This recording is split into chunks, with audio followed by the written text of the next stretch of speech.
I did recycling for the high school, middle school, and elementary schools in the Leonard 2 School District. I also did cardboard recycling throughout the community and electronic and metal waste recycling throughout the community also.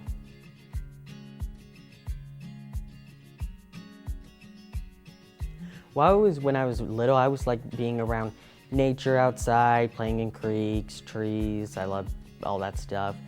And when I was in second grade, I started learning that where trash goes, because I really didn't know what happened when you threw something away. I knew some people burned your trash, so I knew what happened there, but for the most part, just taking your trash out to the end of the road or something like that, I didn't know what happened.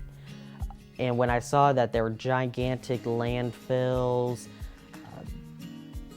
trash in the ocean, trash everywhere, litter outside, I knew that was a big one. I'd always count litter when we'd be on the road in my car seat. I'd count how many bottles or bags, something.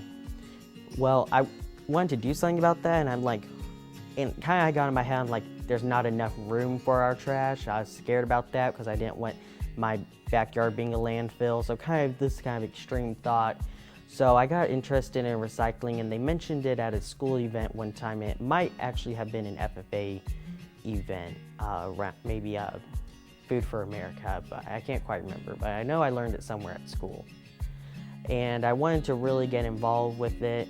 And around when I got into 8th grade, that's when I really started working hard to get recycling. I got my seminar class to do white paper recycling in the middle school, which is only about not even 100 kids, so it was doable for us.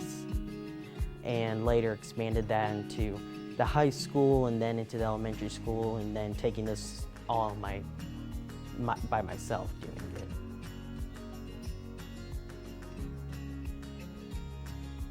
You need to have some kind of income. Now, it doesn't have to be profit-based, but you need to show that you're getting money in and putting money back into the project. And since mine was not a research-based project, mine was recycling, I needed kind of an outlet for that.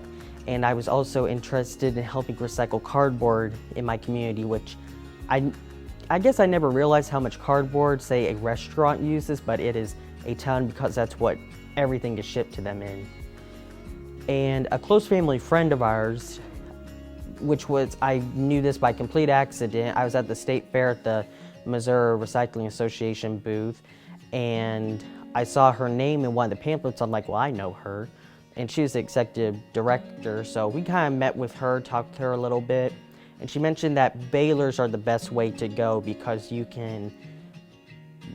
I could probably have this whole floor covered in cardboard, and it wouldn't even be worth spending the gas to drive it up to Jefferson City for recycling.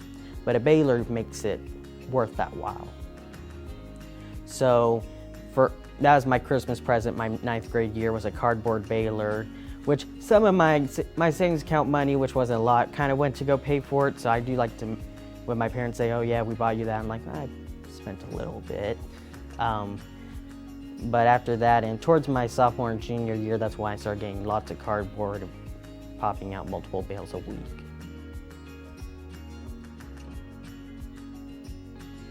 Because people really don't like to throw stuff away. One, because they feel like they're wasting something, and I think since most of the people that owned businesses, which is what I dealt with, was mainly businesses for the cardboard facet of recycling, most of their parents were from the greatest generation, so World War II, Great Depression, where they reused everything. So they were kind of in that same mindset, like, what can we use this for? So they really did want to recycle. It's just that, when you're running a restaurant that's extremely busy, or you're running a school, you don't have time for yourself to go drive it out for recycling. And also, it saved them money on their trash bill, which they love a lot. And they really did like recycling. I actually had to turn down some people just because I had got so much cardboard around my senior year. I sadly had to turn down people because I didn't have the time and resources to take their cardboard. So my name really did get out in the community. So if someone had even just questions about recycling, hey, I have a flat screen TV, it's broken. Can you do something with it? Can you recycle it? Do you know what to do? I'm like, sure, I can help.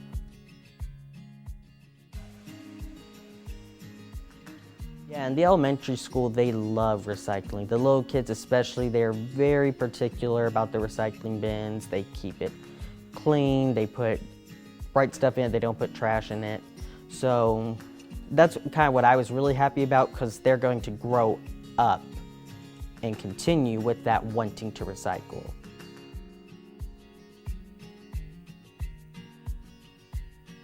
I think agriculture a lot of time gets a bad rap on the from environmentalist standpoint, but there's also some benefits. There was one study I found, rural communities that have a high percentage of farming, which from where I live, which actually most of our state would fall into that, they are statistically shown to have lower average temperatures than cities, and it's mainly to do because they're not filled with pavement, they're not filled with gigantic buildings, and something about farming regulates temperature.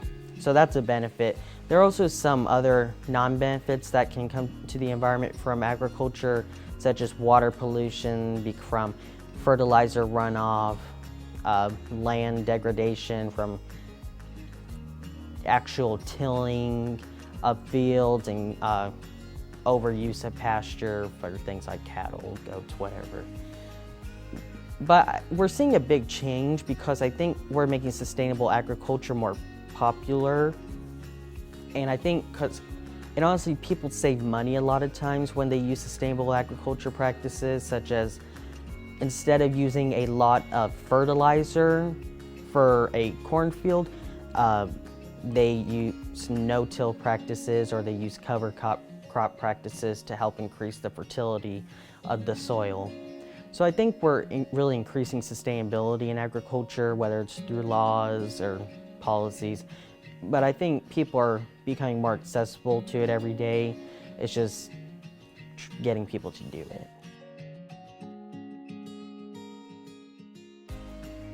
So I'm really involved with our ECOS Club, which is environmentally concerned students. And I'm also thinking about joining our Eco House next semester, or next year, which is a house that's dedicated to environmentalism, environmental quality, and advocacy. And I have a lot more knowledge about recycling and composting and how to get it going than they do, because although we do have recycling on campus for all the dorms and everything, a lot of people don't know what to put in there. So I'll be digging out tons of plastic bottles, tons of cardboard boxes all the time, just because people don't even know what to recycle. So I'm hoping to start maybe next semester, when our new freshmen come in, we have new student orientation, one of their conferences that they have for New Student Week could be how to be sustainable and how to recycle properly on campus.